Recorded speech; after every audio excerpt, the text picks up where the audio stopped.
One, two, three, En 1933, M.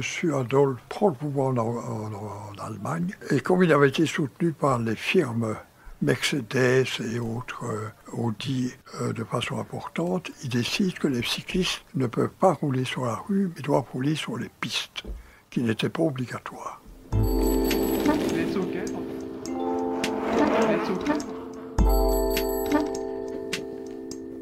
Les sockets anti-titane. Bonsoir à toutes et à tous, bienvenue à vous dans les sockets anti-titane, l'émission dédiée au vélo, avec un invité de marque, c'est Jacques de Coster. Bonjour Jacques, tu es à l'origine du GRAC et on aura l'occasion de parler de ce groupe de recherche et d'action des cyclistes quotidiens et de toute l'évolution jusqu'à nos jours. En face, nous avons Marie et Eric, vous venez nous parler des brocantes vélos de cyclo. La qualité de l'air à Bruxelles et la mobilité fluide et agréable et l'apaisement des quartiers est une histoire d'écolo ou une histoire en fait de bien vivre en ville tout simplement, quel qu'on soit, de quel parti on soit. Au risque d'avoir été étiqueté écolo depuis toutes ces années en ayant une émission dédiée au vélo, j'ose dire que c'est pas une question d'être à droite ou à gauche en politique que de vouloir qu'une ville soit respirable et pas polluée et pas congestionnée aussi au niveau de l'automobile. On est toujours dubitatif de ce qui va se faire. Est-ce que Jacques, tu en penses, Jacques de Coster, fondateur du GRAC? J'ai commencé à m'occuper du vélo dans les années 75 et justement un ingénieur qui ne doit sûrement pas être écolo revenait d'un congrès à Paris organisé par l'OCDE, l'Organisation des pays développés. Et il avait constaté toutes sortes de choses, il avait fait un rapport, il ne s'est pas engueulé d'ailleurs par ses chefs, parce qu'il trouvait que c'était tout à fait inadéquat, alors qu'on était dans une civilisation automobile, il parlait de restreindre l'automobile. Donc il y avait des représentants depuis Kyoto au Japon jusqu'à Nottingham en Angleterre, des pays sud-américains, etc., qui avaient toutes sortes de mesures pour limiter la voiture qui était déjà trop envahissante aux yeux de leurs habitants. En 1975. En 1976, je suis tombé sur une conférence de presse de M. Van Alteren, bourgmestre de la ville de Bruxelles, bourgmestre libéral, qui décidait, avec son collège, de fermer le bois de la Cambre. Il expliquait que du temps de Keilig, c'était réservé aux calèches, etc., et que tout cet envahissement d'automobiles perturbait la notion de parc aéré, calme, etc. Malheureusement, il y a eu un changement de majorité et ces projets sont tombés à l'eau. Mais donc, ce qu'on a fait maintenant dernièrement, en fait, un libéral en 76 y pensait déjà. Je signale aussi qu'un libéral... Le fermer le bois, tu veux dire le fermer le bois de la Cambre, c'est ça? Ah oui, c'est ça. Ah, oui. Oui. Il y pensait déjà. Oui, non, c'était décidé par le collège, mais bon, on a vu très souvent que les politiques avaient parfois des idées avancées, pas tellement avancées par rapport à d'autres villes, mais quand même, il y avait toutes sortes de choses qui montraient que parfois des politiciens avaient des idées, mais que les lenteurs de l'administration faisaient que, pour finir, les meilleures volontés se dispersaient et rien n'était fait. Enfin, quoi qu'il en soit, on n'a rien fait de tel. Mais alors en 1975, quand il y a ce rassemblement sur la place du jeu de balle avec plus de 2000 cyclistes, c'est pourquoi? C'est parce qu'on est dans l'époque du tout à la voiture, on fait venir des autoroutes jusqu'au centre-ville. Somme toute, c'est 68 qui a donné aux gens l'idée de réagir au lieu d'obéir comme il se faut à monsieur le curé, à monsieur le bourgmestre, à monsieur l'instituteur, qui étaient les notables, qui devaient être écoutés et suivis. Et alors, on a vu, par exemple, aux Pays-Bas, il y a eu l'affaire en 65 des vélos blancs, Wittefiets. C'était 1000 vélos qu'ils avaient requinqués et qui mettaient librement à la disposition des gens. Quand il y avait des gens dans une rue qui avaient envie d'une certaine évolution de leur vue ou de leur quartier, ils allaient taper sur la table du bourgmestre, on leur envoyait de ces ingénieurs avec des plans. On disait, débrouillez-vous, mettez-vous d'accord entre vous. C'est peut-être ce qui nous manque ici, c'est qu'on a un peu, disons, des experts ont décidé de ce qui était bon pour le bon peuple, et le bon peuple n'a rien compris Et dans certains quartiers, on ne s'était pas vraiment adressé à eux. Brusquement, on leur met des sens uniques opposés, etc. Donc, il faut discuter, il faut parler. Et ça, c'était en 72 quand j'étais aux Pays-Bas. M'ennuyant, j'allais à la CDLOC bibliothèque et je lisais Le Monde. Deux choses que j'ai trouvées dans Le Monde. D'une part, un banquier hollandais qui travaillait à Paris, en courrier des lecteurs au Monde, disait « Vous êtes drôles, vous les Français. Vous commencez à parler d'environnement, mais vous ignorez totalement un petit objet très utile dans la circulation. Moi, banquier, j'ai 2 vélos. Et le matin, je vais de ma maison jusqu'à la gare. Je prends le train, je prends mon 2e vélo et je vais parquer sous ma banque. Tout est simple, tout est facile pour moi. Pas d'embouteillage. » Alors je me suis dit, je vais essayer de trouver ce monsieur. J'ai donc été le voir. Et alors, deuxième chose, le Club de Rome, en 1972, a publié une petite brochure sur les limites du développement. J'ai acheté un vélo, et alors ça commençait à bouger. L'ARO avait été créé, l'atelier de recherche et d'action urbaine, justement pour lutter contre la bruxellisation, c'est-à-dire le rasage de quartiers entiers comme le quartier Nord, etc. Et donc, il y avait déjà une certaine controverse. Et alors, revenant de Hollande, il y a la guerre du Kippour, la crise du pétrole, les premiers dimanches en voiture, on s'entendait dans les rues, on pouvait se parler et s'entendre. Donc à cause du manque de pétrole, la crise du pétrole. Là, j'ai rencontré l'un ou l'autre à bicyclette. Et alors, ensemble, on s'est dit, on va faire une manif. On a eu des contacts à gauche, à droite, et de fil en aiguille, on était 2500. Le CATU avait eu la bonne idée de faire des petits papiers, quelques conseils. Ne chahutez pas les automobilistes, donc soyez polis, etc. Et au bas, il y avait un petit talon réponse. Si vous voulez continuer le combat, mettez votre nom, etc. On a eu en prêt un local de la commune. Et on a fait notre première réunion. Et on était une dizaine, une quinzaine. Mais pendant longtemps, on a battu le beurre. Hein. Ah bon? Tout le monde se fichait de notre balle. Même des alliés qu'on pensait naturels, comme les comités de quartier, comme la Ligue des familles. On nous a battu froid, on se moquait de nous. Enfin, c'est ridicule. Pensez qu'on roule à vélo, vous vous rendez compte. La ville n'est pas pour le vélo. Il n'y avait plus de cyclistes. Il faut dire que les années précédentes, les ministres nationaux avaient supprimé toutes les pistes cyclables. Et il a fallu 50 ans pour qu'on récupère des pistes simplement peintes sur le sol. Et on a fait plusieurs enquêtes dans les écoles. Et là, c'était partout la même chose. On a pu interroger plus de 3000 enfants dans les années 77-78. Partout, les enfants disent qu'il y a 2 ou 3% qui peuvent venir à vélo. La plupart, sauf ceux qui habitent évidemment à 5, 6, 7, 8 kilomètres, voudraient venir à vélo. Mais pas de possibilité, crainte des parents, justifiée, il faut le dire. Bon, on disait, il faut d'abord convaincre les gens qu'on a en face de nous, donc il faut y connaître quelque chose. Et alors on a commencé à faire des visites, des voyages à l'étranger. On avait un mot d'ordre au GRAC. Tous ceux qui peuvent rencontrer des cyclistes, rencontrer des ingénieurs, des professeurs qui dans leur école apprennent aux enfants à rouler à vélo, etc. Enfin, quiconque les interviews, font des photos d'aménagement, demandent comment ça fonctionne, etc. Comme ça qu'on a appris de cyclistes hollandais qui n'utilisaient pas les pistes cyclables, les fameuses pistes cyclables hollandaises, que c'était sur les pistes cyclables qu'il y avait le plus de viols. Parce qu'il y avait beaucoup de zigzags, on passait des arbres, il y avait des petits tunnels, etc. Et j'ai même mauvais des trucs eng pour fiets, angoissants pour les cyclistes. En Hollande? Oui, en Hollande, Ah, ouais. en Hollande. Mais évidemment, on a d'abord été aux Pays-Bas. Enfin, on a été aussi en Angleterre. On a été en France. Bon, on a été un peu partout en Europe, parce que pour professionnellement ou pour les vacances, on pouvait aller à gauche et à droite. Oui. Enfin, généralement, c'était plus au sud qu'au nord. Enfin, je trouvais qu'au nord, le Danemark, c'était pas mal. On a fait un congrès.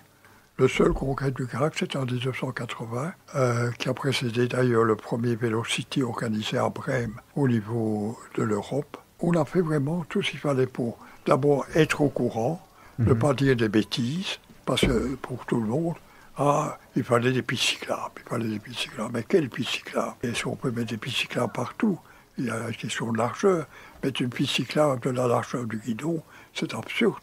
Surtout dans une côte où on sait que le vélo il va un peu en zigzag. Bon, etc., etc. J'ai été balayé à Amsterdam, où j'ai rencontré un ingénieur qui m'a prouvé avec statistiques à la main que, en fait, c'était la catastrophe aux Pays-Bas. Et que s'il faisait un effort, c'est parce que tous les 10 ans, la moitié des cyclistes disparaissent. Parce qu'il y avait un étalement urbain, on construit à la campagne, et du coup les distances sont plus longues, du coup c'est plus difficile pour les cyclistes, les routes ne sont pas préparées pour avoir des pistes cyclables, etc., etc. Et donc, aux Pays-Bas, il y avait une diminution drastique, et seules les fameuses crises pétrolières ont fait réfléchir les dirigeants hollandais, se disant « mais nous devons payer le pétrole ». Et comme on sait, les Hollandais sont près de leurs sous. Et donc, étant près de leurs sous, ils se sont dit, on doit dépenser moins de pétrole. Et donc, nous allons redévelopper ce système qui fonctionnait jadis. On est dans les années 80, et il y a déjà ce dialogue avec les politiques, alors? Devant le mur d'incompréhension. Il faut dire qu'après l'Expo 58, les tunnels à Bruxelles, les autoroutes les plus larges d'Europe, éclairées la nuit, à Giorno, il y a eu une aspiration, disons, de la population vers l'emploi de la voiture. Et donc, discuter avec les gens, parfois je voyais des gens dans la rue qui avaient des ennuis avec leur voiture. Souvent en hiver, on entendait les voitures qui... Donc je poussais un peu la voiture, j'en profitais pour interviewer. Mais bon, les gens n'imaginaient pas autre chose que leur voiture. Oui, mais c'est un modèle de société, les classes moyennes partaient en périphérie de Bruxelles. Oui. Non, les classes populaires ont repris, eux, par contre, la place des classes moyennes qui sont parties. Une bande dessinée de Sempe, vous connaissez oui, le dessinateur. Et on voyait une ligne du temps. Au début, le vélo est pris par les bourgeois qui ont leur vélo, leurs grands billets, etc. Puis une lutte des suffragettes anglais, surtout, pour conquérir le vélo, qui était interdit aux femmes, parce que obscène. Obscène. D'ailleurs, on a inventé la selle haricot pour ne pas avoir cette espèce de pointe, là, de selle pointue qui donne des idées. Bon, le patron a ses premières voitures, qu'on doit remonter là-bas avec manivelle, etc. Mais ça devient chic, ce qui fait que les classes dirigeantes passent à la voiture et les classes populaires découvrent le vélo. Et alors, on va de l'usine à vélo. Et puis, quand en 1936, il y a les congés payés, tout le monde part en vacances à vélo. Après ça, on démocratise la voiture et les ouvriers et les classes populaires achètent des voitures. La dernière image, c'est le patron qui va à son boulot en vélo. Donc il y a eu un tour de là. C'est pour ça que souvent on parle des bobos à vélo, etc. Mais donc il y a eu une espèce d'évolution de la situation. En 1933, M. Adolphe prend le pouvoir en Allemagne. Et comme il avait été soutenu par les firmes Mercedes et autres Audi de façon importante, il décide que les cyclistes ne peuvent pas rouler sur la rue, mais doivent rouler sur les pistes, qui n'était pas obligatoire. Pour résumer, parce que je voudrais quand même que mes voisins puissent intervenir dans la conversation aussi. Il y a toutes sortes de découpages en différentes périodes, parce qu'il y a beaucoup de gens qui commencent à penser vélo. Il y a des tas d'ouvrages plus ou moins philosophiques là-dessus. Mais en gros, on pourrait dire une première époque, en tout cas pour nous, et une série d'autres associations. 75 est vraiment le point de départ. Alors peut-être qu'il y a eu une étoile filante, particulièrement bénéfique, qui est passée dans le ciel, réveillant les... En tout cas, nous avons été parmi les premiers. Puis il y a eu le cadre à Strasbourg, les Danois qui avaient un club de cyclotourisme qui s'est reconverti à l'usage urbain, et le Cyclist Touring Club anglais qui a fait la même chose. Ce qui fait que plus tard, on a pu récupérer leurs brochures et simplement les traduire en français. La première époque, c'était visiter les environs, interroger les cyclistes, si possible les autorités. Je dois dire qu'à l'étranger, on a toujours été accueillis avec beaucoup de gentillesse. Je me rappelle 2 voyages où on avait été de Bakken au nord d'Amsterdam jusqu'à Bruxelles à vélo, et on avait écrit à toutes les communes qu'on traversait en disant « Nous venons de et nous allons à. Qu'y a-t-il à voir dans votre commune? Y a-t-il des gens à rencontrer, etc. » On a eu des tas de réponses aux Pays-Bas. arrivé en Belgique, il y avait encore toute la flotte jusqu'à Bruxelles. On n'a jamais eu de réponse. Je dois dire qu'à l'étranger, on avait beaucoup d'accueil intéressant. Mais évidemment, on n'aurait pas charité sur peut-être là où il y avait ces réunions avec les cyclistes locaux. Ben, on passait. Le lendemain, on n'était plus là pour embêter les gens. Donc, ils pouvaient ouvrir leur dossier éventuellement. Et donc, on a beaucoup appris. Et le GRAC a quand même eu a aidé à pas mal d'avancées pour les cyclistes en Belgique. Ah, nous avons été reçus par Sa Majesté le Roi Baudouin. Ah bon? Nous promenons, organisons des visites à Bruxelles pour voir ce qu'on pourrait améliorer, demander si on peut faire ceci, là on peut faire ça. Se présente à nous une personne qui à l'époque était substitut du procureur du roi de Bruxelles et qui participe à nos débats. Puis il nous invite à donner quelques idées sur le code de la route. Mais évidemment, il n'était pas seul à décider. Il y avait des grands ciseaux des autorités publiques qui, toutes nos idées, pas poubelle. Et on a constaté que Baudouin était une personne assez étonnante aussi. Enfin, on lui a demandé d'intervenir. Il est intervenu via la Fondation Roi Baudouin, mais comme vous savez, en Belgique, le roi n'a pas grand-chose à dire. Enfin, c'est un souvenir amusant. Cyclo, ils ont aussi fait pas mal de choses, mais c'est un peu après quand même tout ça. C'est plus tard. Enfin, voilà. Toi, tu as quel âge, Rick? 34. 34, oui. Et tu as été mécanicien vélo pendant combien de temps? Pendant 7 ans au total. Et du coup, là maintenant, tu es chez Cyclo, tu es avec Marie aussi. Hein. Marie, n'hésite pas. Oui, salut. Ma patronne. Depuis, tu ne fais plus vraiment de la mécanique, mais tu es resté dans le vélo. Oui, c'est ça. Je suis chargé de brocante et de workshop. Donc j'enseigne un peu la mécanique maintenant. Ok. Et je co-organise les brocantes de vélo, de cyclo. Je viens d'arriver chez Cyclo. Ah, ça fait 3 mois. Hein. Et toi, Marie, ça fait combien de temps que tu es chez Cyclo? 7 ans. Ah ouais, quand même. Voilà. Et tu donc occupes quelle fonction? Je suis co-directrice. Chez Cyclo, on est 4 co-directeurs. Et donc, je suis une des 4 roues de Cyclo. Donc c'est vraiment tout ce qui aide à remettre le vélo dans les quartiers. Oui, l'idée vraiment de Cyclo Local, c'est la sensibilisation des cyclistes et le travail avec des partenaires, soit dans l'atelier participatif où on accueille des cyclistes, on accueille des associations, des groupes, des collectifs pour les sensibiliser à la mécanique vélo. Et dans des quartiers où on est en collaboration avec d'autres acteurs, comme par exemple des communes ou d'autres structures associatives, des contrats de quartier. Et l'idée, c'est toujours d'amener les gens, d'amener le public vers le vélo en passant par la mécanique. Mais à les aider aussi à se mettre en selle. Oui, mais on ne donne pas de cours pour apprendre à rouler à vélo. On donne vraiment accès au vélo, c'est ça l'objet du projet Brocante. Et on donne aussi accès aux outils, à la mécanique vélo. Ça peut paraître très lointain.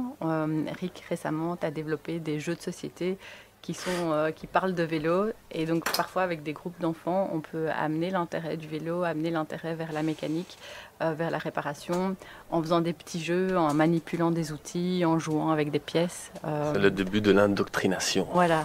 Ça commence avec un jeu. Ça commence avec un jeu. Mais c'est pour la bonne cause. Donc les ateliers participatifs pour aider les gens à se mettre à la pratique de la mécanique, mais pour des petites réparations de tous les jours, hein, des pneus crevés, des patins de frein à changer, des câbles de frein. Ça peut être parfois plus compliqué en fonction des compétences du cycliste. Oui, c'est ça. Mais l'idée, c'est plutôt pour des petites réparations pour lesquelles les gens sont autonomes, ou bien ils peuvent aussi avoir l'encadrement d'un mécanicien pour vraiment des choses assez basiques qui peuvent être réalisées en quelques heures. Il y a des possibilités de commencer chez vous une formation qualifiante. Oui, donc on accompagne de manière permanente 32 personnes qui sont en formation et en stage. Et alors, il y a 2 rentrées par an. Ça, hein, février et octobre? Octobre et février. Et donc, on cherche constamment des nouveaux collègues qui sont dans des situations type CPS ou chômeur longue durée, contrat PTP, ECOSOC, tout ça, c'est un petit peu compliqué. Mais on a constamment des places pour des nouveaux collègues qui ont envie de devenir mécaniciens ou mécaniciennes, qui ont envie d'apprendre chez Cyclo le métier et puis de faire leur stage chez Cyclo. C'est une formation qualifiante et on organise même des possibilités de validation des compétences pour que ces personnes aient plus facilement accès à des postes de mécaniciens ou de mécaniciennes dans l'économie dite conventionnelle, classique, chez des vélocistes, par exemple. Ouais. Là où c'est plus cher que chez Cyclo. Ouais. Parce que ça, c'est intéressant pour les étudiants ici. C'est moins cher, Cyclo. Hein, oui, les prix sont conventionnés, donc c'est moins cher que dans le secteur privé. Et aussi, on accepte tous les types de vélos, donc des vélos parfois que les vélocistes privés n'auraient pas le temps de réparer, ou bien ils n'auraient plus accès aux pièces, ou ça deviendrait compliqué pour eux de les accepter. A priori, nous, on accepte tout. Des vieux vélos vintage, quoi. Voilà, même les vieux Brol vintage, les beaux vélos vintage aussi.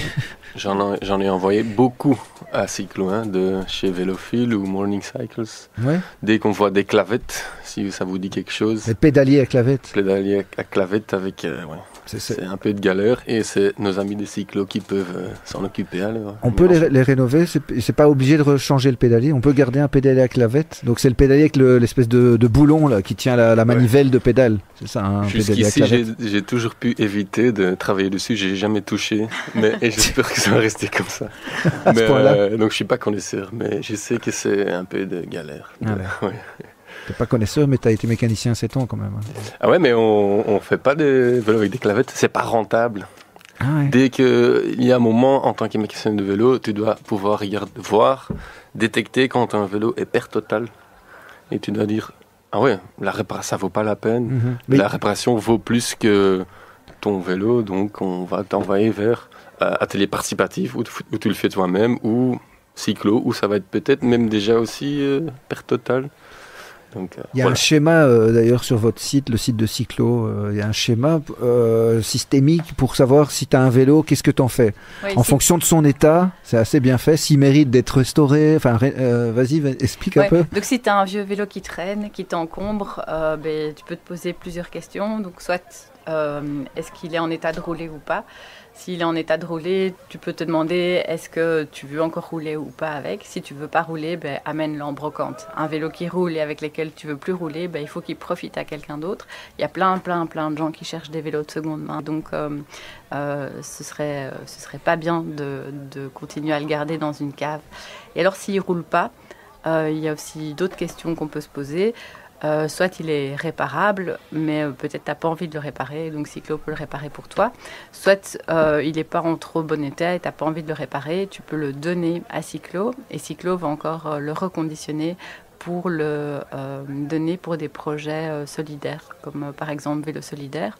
On est toujours à la recherche de vélos pour ce projet, et en fait ce projet met à disposition de publics précarisés, en précarité de mobilité, des vélos gratuitement, en leasing gratuit pendant 1 an.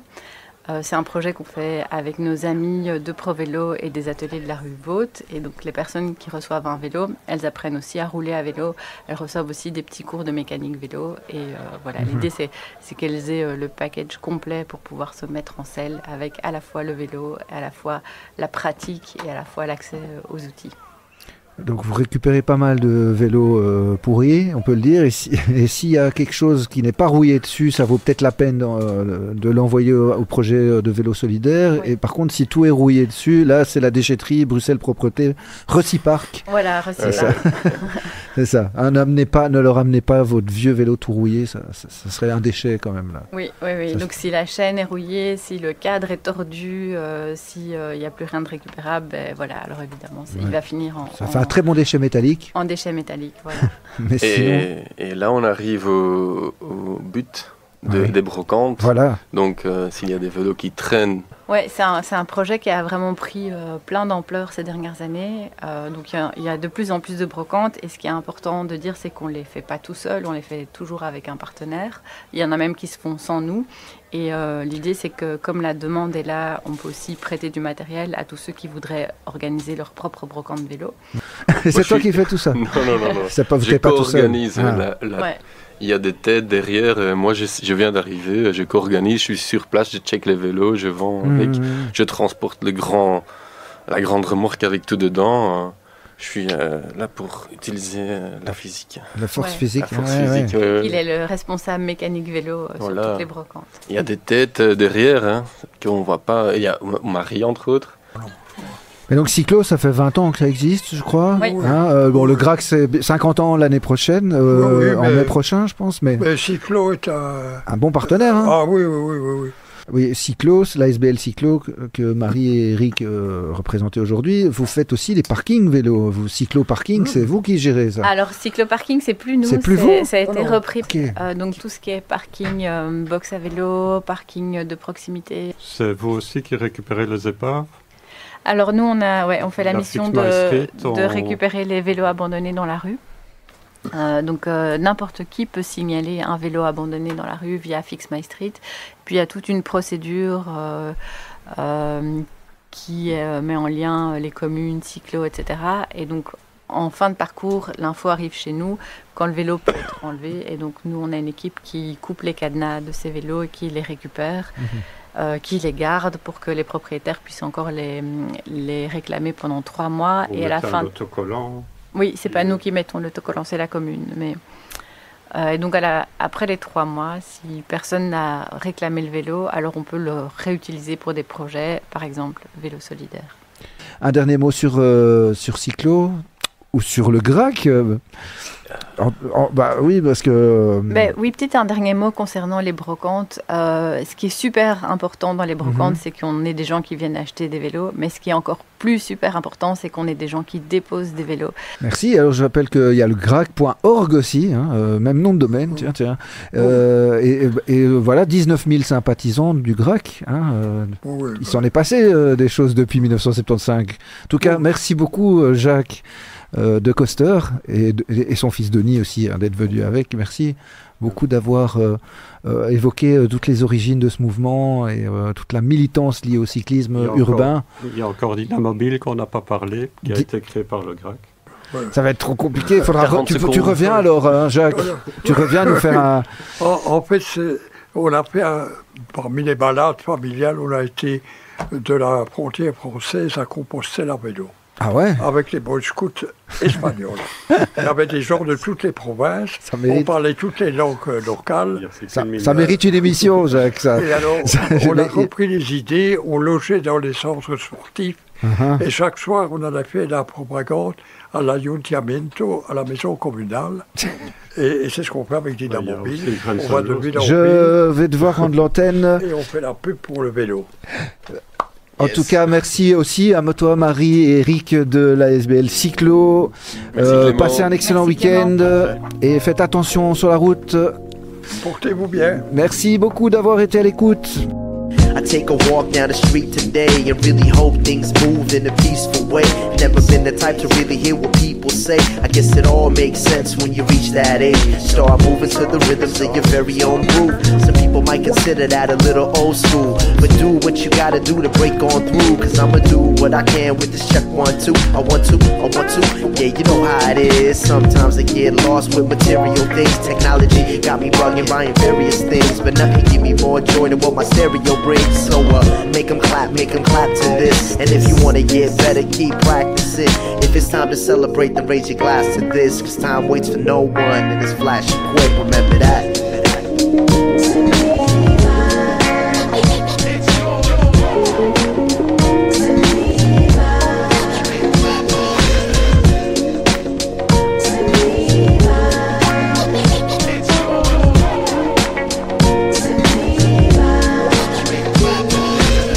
Take a walk down the street today and really hope things move in a peaceful way. Never been the type to really hear what people say. I guess it all makes sense when you reach that age.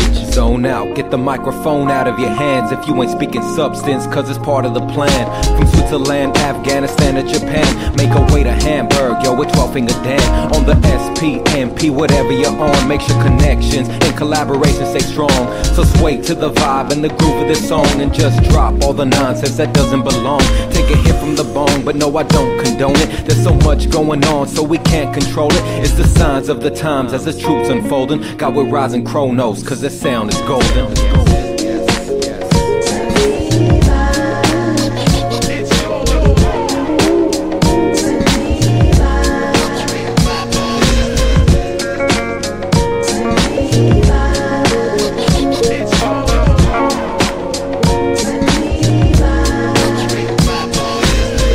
take a walk down the street today and really hope things move in a peaceful way. Never been the type to really hear what people say. I guess it all makes sense when you reach that age. I take a walk down the street today and really hope things